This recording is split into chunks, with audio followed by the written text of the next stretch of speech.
Tunay na pagkatao ni Miss Philippines Charm 2025, Cyril Payumo. Si Cyril Payumo ng Pampanga, na ngayon ay kinikilalang bagong Miss Charm Philippines, ay patunay na natutupad ang mga pangarap kapag ikaw ay nagsusumikap at hindi sumusuko. Ang advokasya ni Cyril ay nakatuon sa komunidad ng mga Aita sa Pampanga. Bago siya kinarunahang Miss Charm Philippines, si Cyril ay tinanghal mo ng Miss Tourism International sa Mutya ng Pilipinas noong 2019. Gayunpaman, hindi lubos na na-enjoy ang kanyang pagiging reyna dahil sa pagdating ng pandemya noong 2020. Noong 2022, sumali si Cyril sa mga pinakamalaking patimpalak sa bansa, ang Binibining Pilipinas.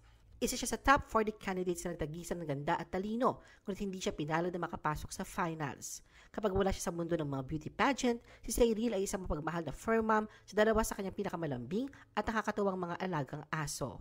Sa kabila ng matinding pressure sa mundo ng pageantry, ipinakita ni Cyril ang kanyang tapang at katatagan nang harapin niya mga pambabatikos tungkol sa kanyang katawan.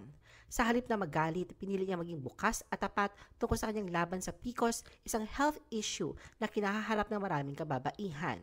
Ipinamalas din niya ang kanyang kagandahang loob at paninindigan sa pamamagitan ng paghikayat sa body positivity, self-love at pag-unawa sa halip na paghusga.